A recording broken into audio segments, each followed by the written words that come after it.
ചെറുപുഴ ശ്രീ അയ്യപ്പക്ഷേത്ര മഹോത്സവത്തിലെ അന്നദാനത്തിൽ അഭൂതപൂർവമായ തിരക്കാണ് അനുഭവപ്പെട്ടത്.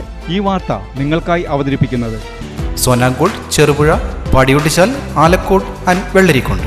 ചെറുപുഴ ശ്രീ അയ്യപ്പക്ഷേത്ര മഹോത്സവത്തിലെ അന്നദാനത്തിൽ അഭൂതപൂർവമായ തിരക്കാണ് അനുഭവപ്പെട്ടത്. ഉച്ചയ്ക്ക് 12 മണി മുതൽ ആരംഭിച്ച അന്നദാനം ഉച്ച കഴിഞ്ഞ് 3 മണി കഴിഞ്ഞും തുടർന്നു. ഉത്സവത്തിന്റെ 5ാം ദിനത്തിൽ അവധി ദിനമായതുകൊണ്ട് തന്നെ അന്നദാനത്തിൽ വൻ പങ്കാളിത്തം ഉണ്ടാവുമെന്ന് സംഘാടകർ പ്രതീക്ഷിച്ചിരുന്നു. അയ്യപ്പക്ഷേത്ര നടയിൽ കൂടി പഴയ പെട്രോൾ പമ്പിന്റെ സമീപം വരെ 2 നിരയായിട്ടാണ് ഭക്തജനങ്ങൾ അന്നദാന പങ്കാളിത്തത്തിന് ക്യൂ നിന്നത്.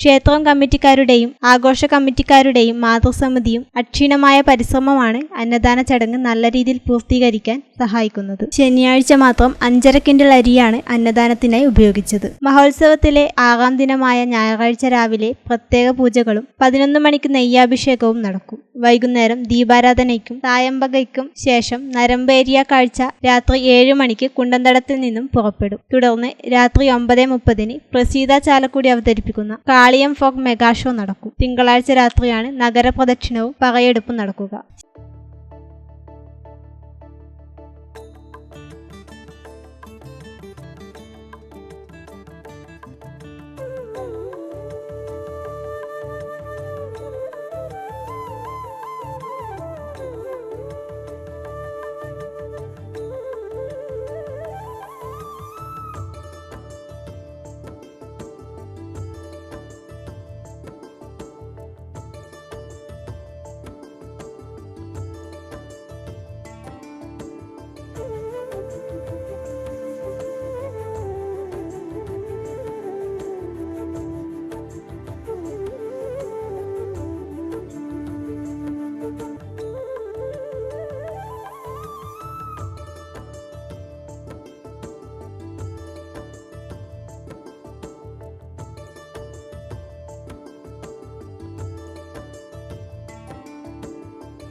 ആഘോഷവേളകളെ അവിസ്മരണീയമാക്കാൻ ആർഭാടങ്ങളിലെ അണിയലങ്ങളുമായി പൊന്നിന്റെ കലവറ.